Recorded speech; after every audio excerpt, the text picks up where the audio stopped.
हल्का भवानी खेड़ा और भवानी खेड़ा से जो एक पैरासूट कैंडिडेट उतारने की जो बातें चल रही हैं वो चेहरा है प्रदीप नरवाल का। और कांग्रेस के राष्ट्रीय सचिव हैं और राष्ट्रीय सचिव भवानी खेड़ा से मैदान में उतरने जा रहे हैं, लेकिन इसका विरोध तमाम ये भवानी खेड़ा की जनता करती हुई नज़र आ रही है। प्रदीप नरवाल से क्या परेशानी है भवानी खेड़ा की जनता को, ये तो भवानी खेड़ा की जनता ही बता सकती है।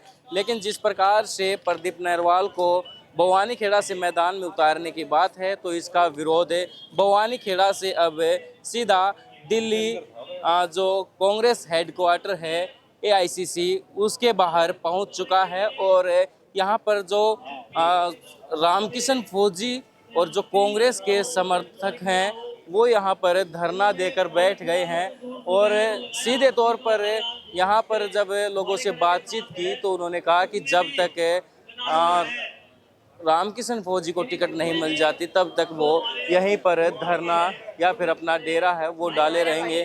तमाम ये लोग हैं और यहाँ पर धरना देकर बैठे हुए हैं। आप लोगों का एक बार चेहरा देखिए और लोगों से भी बातचीत करते हैं। जी, कहाँ से पहुँचे हैं, कौन सा गांव है, क्या करना चाहिए? तालू गांव है जी। अच्छा। हाँ, बुआनी हल्कम है। बुआनी खेड़ा से 53 गांव है हमारा। बुआनी हल्कम है, सब 53 गांव के आ रहे हैं। हम रामकृष्ण फौजी ने टिकट दिवाने के लिए आ रहे हैं। हाँ तो नहीं फिर हाँ तो हम ही और निकल जाएंगे। हाँ भाई रामकिशन फौजी काफी दिन से मेहनत कर रहे हैं, बहुत अच्छे हैं और सबके दुख सुख में साथ आते हैं। और हर समय जो है ना किसी भी समय जाते हैं तो तैयार रहते हैं, कोई भी कार्य होता है तो हमारा साथ देते हैं। और हम चाहते हैं रामकिशन फौजी को टिकट दिया जाए भवानी खेड़ा हल्का से, किसी और को ना दिया जाए। बंटवारा भी नहीं हुआ है। जिस आदमी का कोई ग्राउंड नहीं है उस आदमी को टिकट दे दिया तो वो कहाँ से विजय होगा भाई? आप उसको टिकट दीजिए जिसका वहाँ ग्राउंड है, जिसका वो मैदान है, हर इंसान को जानता है भाई। वो हमने अपनी कांग्रेस की सीट को जिता के लाना है, न कि हरा के लाना है। तो आप जो है रामकिशन फौजी को टिकट दीजिए, हम रामकिशन फौजी जी को विजयी बनाएंगे। आप हमारा सहयोग दें, हम आपका सहयोग देंगे। वो कितने चाल की ना वो कर दे, हम जानते नहीं पहचानते नहीं उससे। हाँ तो जीत जाएगा, हाँ तो की जावांगे हम काम करवाने। अब पता है बाहरी कैंडिडेट्स का विरोध है। हाँ बताओ रे। क्या लगता है भवानी खेड़ा से जनता पहुंचे, किसके समर्थन में पहुंची? ये रामकिशन फौजी के समर्थन में आई है जी। ये बंदा लगातार 3 बार उस कॉन्स्टिट्यूएंसी से बना है जहां कोई दोबारा नहीं बना लगातार, और वहां 3 बार फतेह की है और सब लोगों की पसंद है और मेहनत का आदमी है। और 15 सालों से अभी तो टिकटों का बंटवारा भी नहीं हुआ है, फिर धरना देने की क्या जरूरत हो गई? धरना देने नहीं आए हैं हमें गुप्त सूत्रों से पता लगा है कि किसी बाहरी कैंडिडेट को टिकट दी जा रही है। कभी मीडिया के गुप्त सूत्र हुआ करते थे, आजकल लोगों के भी गुप्त सूत्र हैं, सोशल मीडिया का भी नाम ले रहे हैं। लेकिन जो तमाम लोग हैं यहाँ पर, एक कहें तो रामकिशन फौजी जो हल्का भवानी खेड़ा से पूर्व सीपीएस हैं और पूर्व विधायक हैं। आप भी भवानी खेड़ा से हो? ना मुंडाल से। तो क्या दिक्कत है भवानी खेड़ा और मुंडाल में यहाँ पर जो लोग पहुँचे हैं? दिक्कत क्या होती? कोई दिक्कत नहीं है।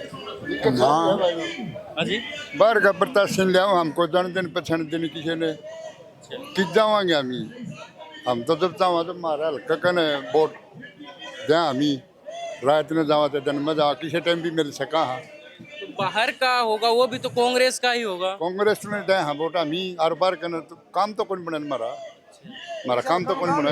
हम तो जान दिन पहचान दिन और ये तो फौजी तो हम 10 साल हो गए इसे कला लाग रहे पुराना जो खुद से पुराने हम सा कांग्रेसी, तो हम तो वोट इससे खतरा रहे हैं और सीट पक्की है और नहीं तो देंगे तो बीजेपी की सीट जाएगी पक्की। अच्छा, किसी और को अगर सीट देते हैं तो क्या रहेगा कांग्रेस का भवानी खेड़ा में? हाँ रहेगी पक्की कांग्रेस का सुपड़ा साहब। हाँ तो और ने सीट मिल गई पक्की क्या है? कांग्रेस का बुआनी खेड़ा था सुपड़ा साहब, और किसी को टिकट देते हैं तो किसको देनी चाहिए? क्या रामकिशन फौजी ओनली वही निकाल सकता है। तो प्रदीप नरवाल भी राष्ट्रीय सचिव कांग्रेस के, राहुल गांधी के और प्रियंका गांधी के नजदीकी हैं। उनको कोई जानता ही नहीं हल्का में। बारी प्रत्याशी है, उसको कहाँ में लेंगे? वो तो दिल्ली बैठेगा भाई। यानी कि काम की समस्या, कल को विधायक बन भी गए तो वो हल्के में नहीं रहेंगे, और अगर कोई भी काम हुआ तो किससे मिलेंगे? किससे मिलेंगे? दिल्ली कौन आएगा? आज भी तो पहुंचे ही हैं दिल्ली। कौन? आज तो विरोध प्रदर्शन है, फौजी की टिकट के लिए आए हैं। उम्मीद है कुछ? उम्मीद नहीं है ना, तो हल्का ना तो उम्मीद से फौजी साहब ने बना के भेजेंगे। विरोध प्रदर्शन इसीलिए है कि फौजी साहब का साथ है ना। आप देख लो कितनी पब्लिक आ रही है। आप अपने पर्सनल व्हीकल आ रही से, कोई किसी ने लेकर नहीं आया। सिर्फ यही है भी फौजी साहब की टिकट कटने लग रही है। इस मारी है ना, सब चलका है हर एक गांव से। 57 के 57 गांव है ना, सब गांव में से आ रहे हैं, एक गांव भी नहीं रहे। अगर कांग्रेस पार्टी आपके हित में फैसला नहीं करती तो कांग्रेस के उम्मीदवार को नुकसान उठाना पड़ेगा। कांग्रेस का ना तो घुसन भी कौन देंगे गांव में। अगर रामचंद्र फौजी तो नहरी सीट का तो पक्का हारेगी कांग्रेस पार्टी, इसमें कोई दौरा नहीं, सीधी बीजेपी की। पूरे हरियाणा में साफ कैंडिडेट तो काफी हैं वहाँ पर, 78 लोगों ने आवेदन किया था। खूब तो कर ना पब्लिक इसके कलर काम करवा रखे गल नहीं, इसने 10 साल हो गए। 10 साल पहले ये था, उस टाइम पर काम करवाया थी इसने, काम बोल रहे हैं इसका। हाँ जी, क्या कहेंगे? भवानी खेड़ा से ही आप भी? हाँ जी, बन खेड़ा है। क्या? फौजी मिलना चाहिए, फौजी टिकट मिलनी चाहिए। अच्छा, टिकट बटी नहीं है, उससे पहले आप लोग दिल्ली जायज है, यो कोई मतलब है आपको जावांगे तो 500 रुपये भाड़े के लागेंगे। जानते ने पहचानते ने कोई बात है यहाँ। यानी आपकी मांग है कि अपने हल्के के लोगों को फौजी साहब होना चाहिए। 35 साल तक लग रहे हम इसके लिए। यहाँ पर आपसे कोई मिलने आया है, कोई पदाधिकारी मिलने आया? मैंने देखा नहीं है, अब तक तो कोई नहीं हमने देखा। अब तक तो वो भी नहीं आया। तो कब तक बैठने का इरादा है यहाँ पर? देखो जब तक आएंगे उस समय तक का इंतजार करना ही पड़ेगा ना। जब तक टिकट कंप्लीट जब तक टिकट नहीं मिलेगी जाएंगे नहीं। गांव पल वैसे जी अपने भवानी हल्कम पड़े है, समझ गए। हम फौजी को टिकट मिलनी चाहिए, इसको हम जानते भी कोई नहीं, और ना शक्ल चेहरा देखते उसको कैसे टिकट दी गई, उसको टिकट काटी जाए। हम जब तक नहीं जाएंगे जब तक फौजी को यहाँ पर नहीं मिलेगी टिकट। तमाम लोग यहाँ पर जो भवानी खेड़ा हल्के से पहुँचे हैं और मांग एक ही कर रहे हैं कि भवानी खेड़ा से रामकिशन फौजी है जो कांग्रेस के प्रत्याशी के तौर पर सबसे मजबूत माने जा रहे हैं, उनको ही टिकट दी जाए। और जो प्रदीप नरवाल, जो हमने आपको पहले बैनर में चेहरा दिखाया था, उसकी टिकट नहीं होनी चाहिए। ये एक बार ये तस्वीरें देख लीजिए कि एआईसीसी के बाहर प्रदर्शन करते हुए भवानी खेड़ा हल्के के ये नागरिक हैं और रामकिशन फौजी के हित में ये अपील करने के लिए यहाँ पर पहुँचे हैं। क्या कुछ रहता है, एक बार फिर से आप बोर्ड देख लीजिए। बाहरी प्रदर्शन, बाहरी जो कैंडिडेट प्रत्याशी है वो बर्दाश्त नहीं किया जाएगा। और फिलहाल इस तरफ अगर आप देखेंगे तो बैरिकेड भी लगाए हुए हैं एआईसीसी के बाहर, और काफ़ी पुलिसकर्मी हैं और सीआरपीएफ के जो जवान हैं वो भी तैनात किए गए हैं। क्या कहेंगे? भवानी खेड़ा से ये जनता सारी आई हुई है, एक ही मांग कह रहे हैं कि बाहरी कैंडिडेट कांग्रेस का कैंडिडेट होना चाहिए या फिर कोई भी हो, चाहे बाहरी हो चाहे हल्के का। देखो, बाहरी कैंडिडेट को भवानी खेड़ा की जनता नहीं चाहती, और हमारा जो कैंडिडेट है वो सिर्फ रामकिशन फौजी है। और रामकिशन फौजी कम से कम 30-35 साल से कांग्रेस में काम कर रहे हैं, 3 बार के विधायक हैं।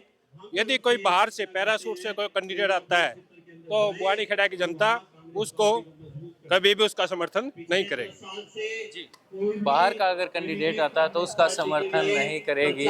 और एक बार आप ये तस्वीरें देख लीजिए कि एआईसीसी के बाहर भारी पुलिस फोर्स भी तैनात है और ये एआईसीसी का जो कार्यालय है यहाँ पर धरना चल रहा है। फिलहाल यहाँ पर जो नेता हैं उनसे मिलने का प्रयास ये भवानी खेड़ा की जनता कर रही है। अब देखना होगा कि कब तक इनको मिलते हैं। और आइए आप भी बता दीजिए, भवानी खेड़ा से यहाँ पे क्या प्रदीप नरवाल को टिकट देने की बातें जो चल रही है उसी से खफा है? देखो, सोशल मीडिया के माध्यम से या और मैसेज गया कि भाई बाहर का कैंडिडेट प्रदीप नरवाल जी को टिकट मिल रही है। उस पे देखो, टिकट का अधिकार जिस एरिया का व्यक्ति है उसी को ज़्यादातर उसी को एरिया के हिसाब से टिकट देना भी चाहिए। और उसी को नॉलेज होती है कि भाई कितने गांव हैं, किस गांव में क्या दिक्कत है, क्या प्रॉब्लम है। ये बाहर के बंदे को क्या पता ही कि यहाँ पे क्या दिक्कत है। एक बंदा आप ही लगा लो, आपसे आपकी लाइन में 20 साल से संघर्ष कर रहे हो और आपका शरीर किसी और को दिया जाए तो आपको कैसा फील होगा। तो वहाँ की जनता ये किशन फौजी कितने सालों से कर रहे हैं मेहनत? रामकिशन फौजी जो चौधरी बंसीलाल के टाइम से संघर्ष कर रहे हैं, बहुत पुराने, कम से कम 24-25 साल हो गए, बहुत पुराने कार्यकर्ता हैं, संघर्षशील नेता हैं पार्टी के। सुख दुख में हर गांव में, हर कस्बे में जाते हैं, लोगों की समस्या सुनते हैं। जो ग्राउंड पिछले टाइम से कांग्रेस पार्टी का गिरा है और उसमें जो उठाने में रामकिशन फौजी जी ने अपनी भूमिका निभाई है, वो बहुत ही अहम भूमिका है। अच्छा, 2 बार से आपके क्षेत्र में शायद बीजेपी जीतती आई है और वहाँ के जो विधायक थे, मंत्री बने थे हरियाणा के, तो अब की बार क्या लगता है, कांग्रेस का माहौल है या फिर वहाँ पर बीजेपी का? कांग्रेस का माहौल है एकदम से, पूरा जोर कांग्रेस का। अगर रामकिशन फौजी को टिकट मिला है तो, अच्छा, अगर रामकिशन फौजी को मिलती है तो पूरा एक तरफ ही जीतेगा। अदरवाइज मतलब अगर कोई और बाहर आता का कैंडिडेट होगा तो जमानत जब्त है। जी जी बताएं। ये तो हमारे को जानते हैं, कई पीढ़ियों से हम इनके नाम जानते हैं, तो बाहर का आ जाएगा, हम क्या बताएंगे ना हमको वो जानता ना हम उसको जानते, क्या बात मिलेगी। हम तो रामकिशन के पीछे तो मानते ही नहीं, बताओ कैसे। ये हमारे सबके नाम जानते हैं, हम इनके सबके जानते हैं। कांग्रेस पार्टी के लिए लगे थे और आज वो उसकी टिकट कट जाएगी तो वो क्या करेंगे, उड़ती नए कैंडिडेट उसने जाने को नहीं है। वो बूढ़ा लिया हो फिर आके उठेगा कौन, जिस लात लागी जाएंगे तो उठने का दमे कौन रहेगा। और इसने टिकट देंगे 100 की 100 तो के 101% फुल बहुमत से जीतेगा, दूसरे एजेंडे नहीं पाऊंगे। रामकिशन फौजी के हक में यहाँ पर लोग हैं और कुछ युवा भी हैं, इनसे जान लेते हैं कि कहाँ से आए हैं। जी बवानी खेड़ा से ही पहुँचे हैं? जी बुआनी खेड़ा से आए हैं। क्या बात, इतने जो भारी लोग यहाँ पर पहुँचे, काफ़ी संख्या में पहुँचे हैं, क्यों पहुँचे हैं, क्या दिक्कत चल रही है? जी हमें पता चला है कि रामकिशन फौजी जी की जो ऊपर से हाईकमांड से कोई आदमी का नाम आया, अफवाह आई है कि उसको टिकट दे रहे हैं बुआनी खेड़ा हल्के से। तो यहाँ पे सारे रामकिशन फौजी साहब के वर्कर, उनको पता चला है, कल मीटिंग थी हाउस में, आज दिल्ली पहुँचे, कोई रेल से आया है, कोई बस से आया है, इकट्ठा होकर आज हम हाईकमांड को ये बताना चाहते हैं कि बाहरी प्रत्याशी आप यहाँ पे कैंडिडेट यहाँ पे ना उतारें, कांग्रेस की उसमें जीत नहीं होगी। जो जिताऊ कैंडिडेट है, 25 साल से रामकिशन फौजी साहब ने यहाँ पे मेहनत की है, उसको टिकट दे दीजिए, जिताने का काम हम बुआनी खेड़ा वाले करेंगे। मैं हल्के का प्रधान हूँ, यूथ का मैंने इलेक्शन लड़ा था, तो हम इनको बताना चाहते हैं, राहुल गांधी जी को एप्लीकेशन भी दी है कि ऐसे भी कोई भी प्रत्याशी, आप कोई भी अपनी फसल बो रहा है, उसको फसल उसको ही काटने दीजिए, कोई भी बाहर का प्रत्याशी आगे उस फसल को काट नहीं सकता। अच्छा, अगर बाहर के प्रत्याशी को उतारा जाता है तो बवानी खेड़ा क्या कांग्रेस के लिए सेफ रहेगी? फिर नहीं, कोई सेफ नहीं रहेगी जी।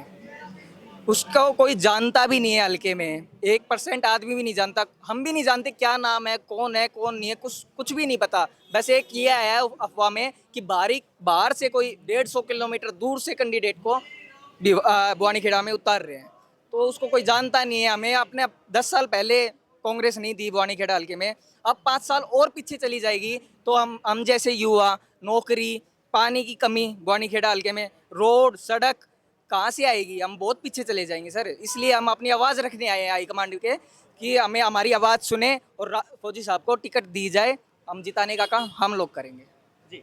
तमाम ये तस्वीरें कांग्रेस के हेडक्वार्टर यानी AICC के बाहर की हैं।